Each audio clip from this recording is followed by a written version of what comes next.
مسیح کے زندہ اور جلالی نام میں سب کو سلام۔ خدا کا شکر کرتے ہیں، باپ جی کی تعریف کرتے ہیں آج کے دن کے لیے، نئی صبح کے لیے، نئی روشنی کے لیے کہ ہم سب زندوں کی زمین پہ زندہ ہیں، تاکہ اپنے خداوند خدا کا شکر کریں، اس کی ہر رحمت کے لیے، اس کے برکت کے لیے، اس کے فضل کے لیے، کیونکہ اس کا فضل ہی ہم سب کے لیے کافی ہے۔ پریز دی لارڈ۔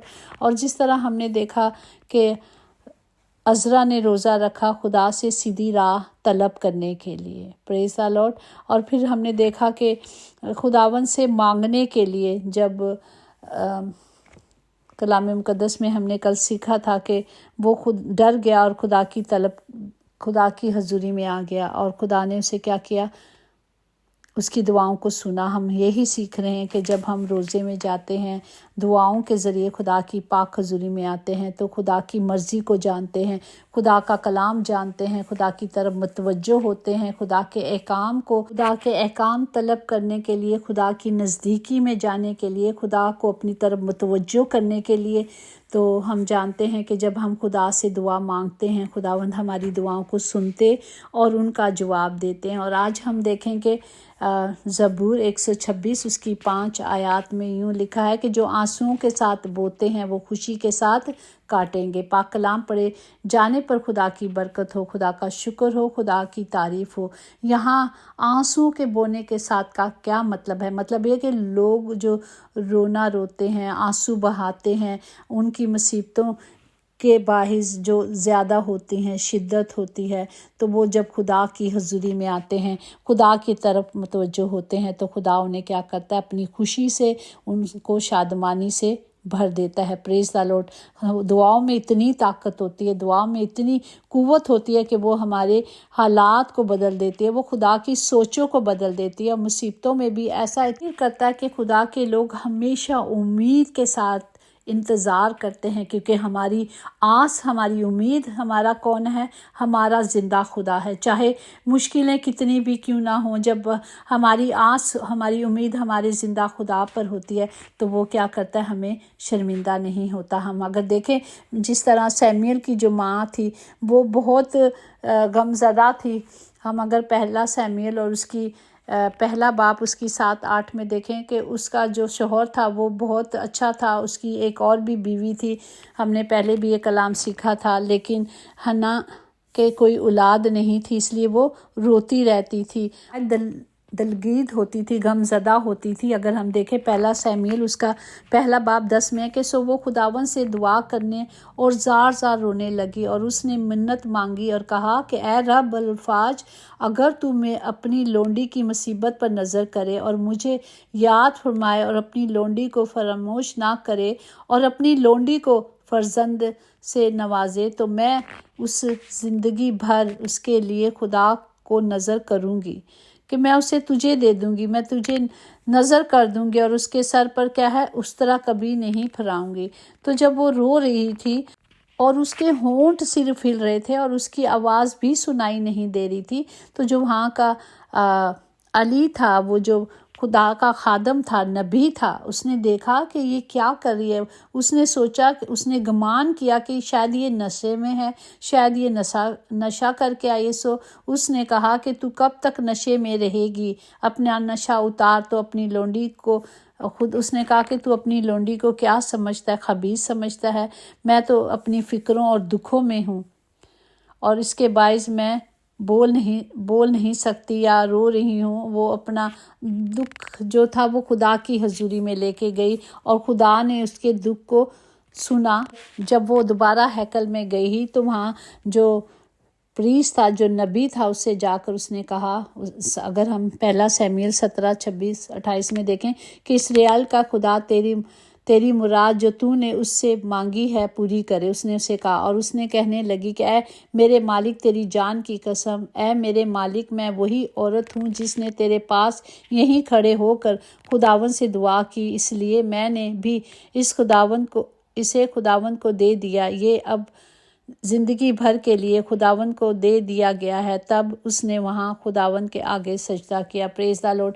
ہم نے دیکھا کہ کس طرح اس ماں نے اپنے بچے کے لیے خدا سے رو رو کے دعا کی اور خداوند نے کیا کیا، اس کی دعاؤں کو سنا اور خدا نے اسے بیٹا دیا اور اس نے اس کا نام سیمیول رکھا۔ اور یہ سیمیول وہی جو خدا کی وہاں خدمت کرتا رہا اور وہیں رہا، اور اس کے بعد بھی حنا کو خدا نے بہت سارے بیٹے بیٹیاں بخشے۔ پریز دا لارڈ۔ ہم دیکھتے ہیں کہ جو آنسوؤں سے بوتے ہیں وہ خوشی سے کاٹتے ہیں۔ اسی طرح اگر ہم یرمیہ 31:9 میں دیکھیں اس کی میں کہ خدا کا کلام کہتا ہے وہ روتے اور مناجات کرتے ہوئے آئیں گے اور میں ان کی رہبری کروں گا، میں ان کو پانی کی ندیوں کی طرح راہ راست پر چلاؤں گا اور جس میں وہ ٹھوکر نہ کھائیں گے، کیونکہ میرا اور آپ کا خدا ہمیشہ وعدوں کا سچا خدا ہے۔ وہ کہتا ہے کہ وہ ٹھوکر نہ کھائیں گے، میں انہیں سنبھالوں گا، میں اپنے فرشتوں کو خیمہ زند کر دوں گا اور میں انہیں بچاؤں گا، میں انہیں چھڑاؤں گا، میں انہیں عزت بخشوں گا، میں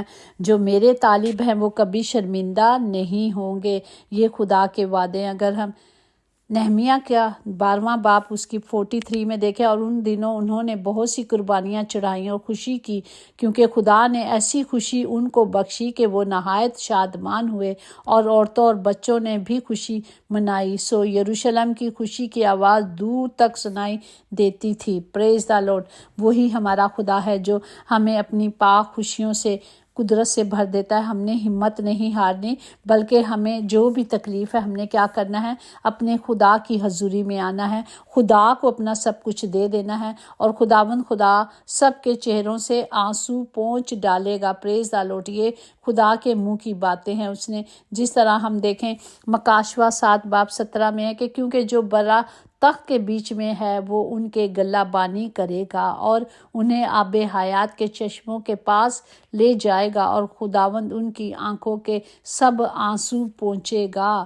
خدا نے کہا ہے وہ سب کچھ کرے گا، بس ہم نے کیا کرنا ہے، اپنے خدا کی مرضی پہ چلنا ہے، ہم نے خدا کے کلام کے مطابق چلنا ہے، کیونکہ خداوند بھلا خداوند ہے۔ اسی طرح اگر تم دل لگا کر خداوند اپنے خدا کی بات سنو اور وہی کام کرو جو اس کی نظر میں بھلا ہے، اور اس کے حکموں کو مانو اور اس کے آئین پر عمل کرو، تو میں ان بیماریوں میں سے جو میں نے مصر پر بھیجی تجھ پر کوئی نہ بھیجوں گا، کیونکہ میں تیرا شافی ہوں۔ پریز دا لارڈ۔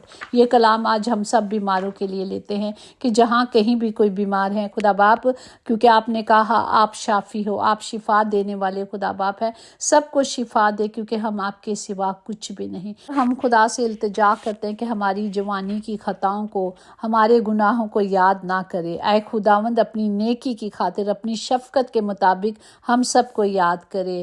آمین۔ پریز دا لارڈ۔ خداوند ہم آج کے زندہ کلام کے لیے دعا کرتے ہیں اور شکر گزاری کرتے ہیں کہ خدا نے کہا ہے کہ وہ ہماری خطاؤں کو مٹا دیتا ہے، وہ ہمارے گناہوں کو مٹا دیتا ہے۔ وہ خداوند رحیم اور رحم کرنے والا خدا ہے جو قہر کرنے میں دھیما اور شفقت میں غنی ہے۔ باپ جی سب کے لیے اس کلام کو لیتے ہیں، جس گھر میں آج بھی دکھ ہیں، تکلیف ہیں، کمی ہیں، کمزوریاں ہیں، بے روزگاری ہے، باپ یسوع نام سے جائے باپ جی۔ آج خدا باپ ان کے سارے آنسو پونچھ دیے جائیں، کیونکہ آپ کے منہ کی باتیں ہیں جو نہ ٹلی ہیں نہ ٹلیں گی باپ جی۔ وہ سارے شادمانی کے ساتھ اور شکر گزاری کے ساتھ آئیں باپ جی، تمام بیواؤں کے لیے، تمام یتیموں کے لیے، تمام بے سہاروں کے لیے، تمام بے کسوں کے لیے خدا باپ میں اپنے ہاتھوں کو بلند کرتی اور ان کے لیے سلامتی کو، خوشحالی کو اور بحالی کو مانگتی ہوں۔ خدا باپ سب کو بڑی برکت دے، تمام گھروں کے خطے بھرے رہیں باپ جی، کبھی کوئی کمی اور کبھی کوئی کمزوری نہ ہو۔ یسوع نام سے خدا باپ جی، یسوع نام سے خدا باپ ہم نے مانگا ہے، اور خدا باپ جتنے سفر میں ہیں ان کے سفر مبارک کریں، کیونکہ آپ نے کہا آپ اب سے لے کر ہمیشہ سب کے سفر میں ساتھ ساتھ رہیں گے۔ خدا باپ سب کی بڑی مدد کریں، کیونکہ خدا کا کلام مصیبت میں مددگار، غم میں تسلی اور شادمانی اور مسائل میں فہم بخشتا ہے، تاریکی میں نور کی طرح چمکتا ہے اور حیات، ابدی حیات کا منبع ہے۔ ایمان کی مضبوطی اور روحانی ترقی کے لیے ہمیں صرف کلام کی قدرت کو لینا ہے۔ خدا باپ سب کو برکت دے، خدا باپ سب کی حفاظت کرے۔ خدا باپ آپ نے کہا جو کچھ میرے نام سے میرے باپ سے مانگو گے میں تمہیں دوں گا، کیونکہ میرے مانگنے والے کبھی شرمندہ نہیں ہوں گے، کیونکہ آپ ہی نے تو کہا اور کوئی دوسرا خدا نہیں، میرے لوگ کبھی شرمندہ نہیں ہوں گے۔ اے باپ جب بھی ہم آپ سے مانگتے ہم جانتے ہیں کہ آپ ہماری دعاؤں کو سنتے اور فی الفور جواب دیتے ہیں۔ خدا باپ سب کے لیے خدا باپ شادمانی کو مانگتی ہوں۔ خدا باپ سب کے ساتھ ہو۔ خدا باپ ہم نے آپ کے زندہ جلالی یسوع نام سے مانگا اور پایا ہے، آمین۔ یقیناً بھلائی اور رحمت عمر بھر ہم سب کے ساتھ ساتھ رہے گی اور ہم ہمیشہ اپنے خداوند کے گھر میں سکونت کریں گے، آمین۔ God bless you all.